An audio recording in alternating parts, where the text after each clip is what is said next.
తెలంగాణ రాజ్యసభ కాంగ్రెస్ అభ్యర్థులను కాంగ్రెస్ అధిష్టానం ఖరారు చేసింది. కేంద్ర మాజీ మంత్రి రేణుకా చౌదరి, రాష్ట్ర యూత్ కాంగ్రెస్ మాజీ అధ్యక్షుడు అనిల్ కుమార్ యాదవ్ను పెద్దల సభకు పంపాలని నిర్ణయించింది. వీరిద్దరూ కాసేపట్లో నామినేషన్లను దాఖలు చేయనున్నారు. తెలంగాణలో 3 రాజ్యసభ స్థానాలకు ఎన్నికలు జరుగుతుండగా అసెంబ్లీలో కాంగ్రెస్ పార్టీకి ఉన్న బలం మేరకు 2 సీట్లు దక్కుతాయి.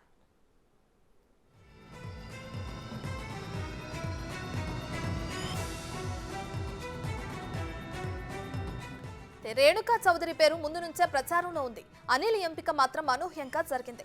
లోక్సభ ఎన్నికల ముంగిట సామాజిక సమతూకాన్ని పాటించాలని అధిష్టానం నిర్ణయించింది. దాంతో కమ్మ సామాజిక వర్గం నుంచి రేణుకా చౌదరిని, యాదవ కమ్యూనిటీ నుంచి అనిల్ కుమార్ యాదవ్ను అభ్యర్థులుగా ఖరారు చేసింది.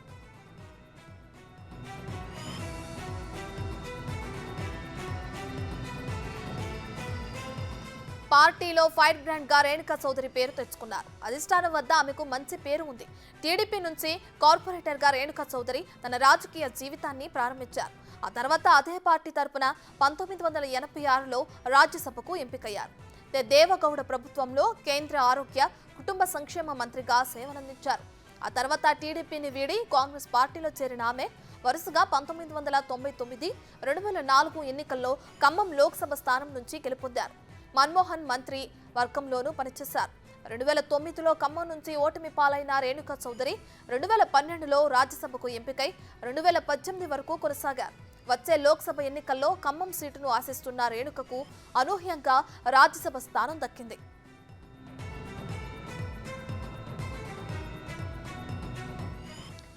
రాజ్యసభ సీటు దక్కించుకున్న అనిల్ కుమార్ యాదవ్ మాజీ ఎంపీ అంజన్ కుమార్ యాదవ్ తనయుడు. 1999 నుంచే అనిల్ కుమార్ యాదవ్ కాంగ్రెస్ లో యాక్టివ్గా ఉన్నారు. 10 ఏళ్ల పాటు కాంగ్రెస్ ప్రతిపక్షంలో ఉన్నప్పుడు ప్రభుత్వ వ్యతిరేక పోరాటాల్లో ముందున్నారు. సర్కారు నుంచి ఎంత ఒత్తిడి వచ్చినా, ఎన్ని కేసులు పెట్టినా వెనక్కి తగ్గలేదు. కాంగ్రెస్ పార్టీని నమ్ముకుని పనిచేశారు. 2018లో అప్పటి బీజేపీ రాష్ట్ర అధ్యక్షుడు, sitting MLA doctor K Laxman పై పోటీ చేసిన అనిల్ ఆయన్ను 3వ స్థానానికి పరిమితం చేసి సత్తా చాటుకున్నారు. అనిల్ నాయకత్వం లక్షణాలను గుర్తించిన రాహుల్ గాంధీ కర్ణాటకలో ఆల్ ఇండియా యూత్ కాంగ్రెస్ ఇన్ఛార్జిగా బాధ్యతలను కూడా అప్పగించారు. కాంగ్రెస్ పార్టీని నమ్ముకుని పనిచేసిన అనిల్ కుమార్ కు రాజ్యసభ సీటును ఇవ్వటం ద్వారా పార్టీలో యువతకే ప్రాధాన్యత ఉంటుందన్న విషయాన్ని చెప్పకనే చెప్పింది కాంగ్రెస్ పార్టీ. యువకుడికి కాంగ్రెస్ పార్టీ అధిష్టానం, ముఖ్యంగా మా నాయకుడు రాహుల్ గాంధీ గారు, సోనియా గాంధీ గారు, ఏఐసిసి అధ్యక్షుడు మల్లికార్జున ఖర్గే గారు, కేసీ వేణుగోపాల్ గారు, అదేవిధంగా రాష్ట్ర ముఖ్యమంత్రి అన్న రేవంత్ అన్న గారు ఈరోజు నాలాంటి కష్టపడే ఒక కాంగ్రెస్ పార్టీ కార్యకర్తకు, కాంగ్రెస్ పార్టీలో గత 20 సంవత్సరాలు నిరంతరం ప్రతిరోజు పార్టీకి కష్టపడుతున్న నాలాంటి ఒక యువకునికి ఈరోజు రాజ్యసభ పంపిస్తారు అంటే నేను నిజంగా కూడా వాళ్ళందరికీ కూడా చేతుల జోడించి ధన్యవాదాలు తెలియజేస్తున్నాను. ఇది కేవలం నాకే కాదు, నాతో పాటు వందల మంది, వేల మంది యూత్ కాంగ్రెస్ కార్యకర్తలు అందరూ నాతో పాటు పనిచేసారు.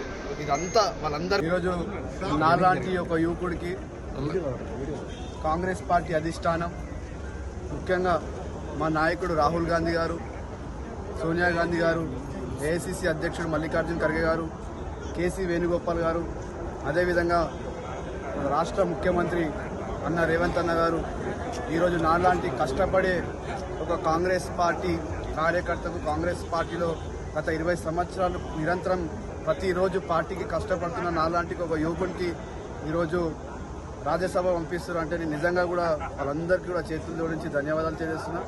ఇది కేవలం నాకే కాదు, నాతో పాటు వందల మంది, వేల మంది యూత్ కాంగ్రెస్ కార్యకర్తలు అందరూ నాతో పాటు పనిచేసారు. ఇదంతా వాళ్ళందరి కృషి. ముఖ్యంగా ఈరోజు బీసీ నాయకత్వంలో బీసీ సోదరులందరూ కూడా ఎదురు చూస్తున్నారు. ముఖ్యంగా మా యాదవ్ సోదరులందరూ కూడా యాదవ్లోకి ఏం అవకాశం దొరకలేదని ఒక బాధలు ఉండే.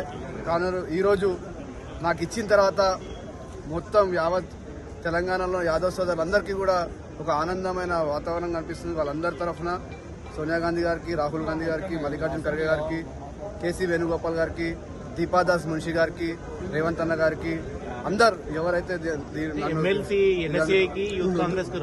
ఇది ఒక ఆపర్చునిటీ అంటే వాళ్ళు ఒక ఆపర్చునిటీ నాకు అంటే కష్టపడే వానికి ఒక మెసేజ్ ఇవ్వడానికి, అంటే పార్టీలో నిరంతరం డిసిప్లిన్గా ఉండి కష్టపడితే ఎప్పుడు అవకాశం వచ్చినా కూడా ఇట్లాంటి ఆపర్చునిటీలు వస్తాయని ఒక మెసేజ్ ఈ రోజు నా తరఫున ఒక మొత్తం దేశానికి ఎక్స్పెక్ట్ చేశారా మీకు వస్తుందని? నేను నా జీవితంలో ఎక్స్పెక్ట్ చేయలే. నేను హాయిగా లోక్సభ కొట్లాడదామని ప్రిపరేషన్ చేస్తుండే, బస్తీలలో తిరుగుతుండే, బస్తీలలో అందరినీ కలుస్తుండే, కమ్యూనిటీలలో అందరినీ కలుస్తుండే. అనుకోకుండా నాకు అదృష్టానం ఇంత పెద్ద అవకాశం ఇచ్చింది. సికింద్రాబాద్ ఎవరికి ఇస్తారు ఇప్పుడు సీటు లోక్సభ? అన్ని పార్టీ డిసైడ్ చేస్తారు. తమ్ముడు వెంకట్కి ఎమ్మెల్సీ ఇచ్చారు.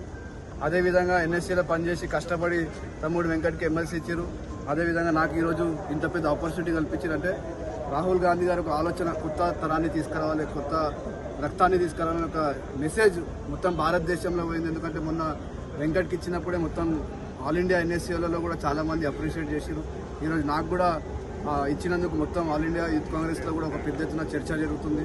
ఎంతోమంది మిత్రులు నాకు సంబంధించిన మిత్రులు కూడా ఫోన్ చేయడం జరుగుతుంది.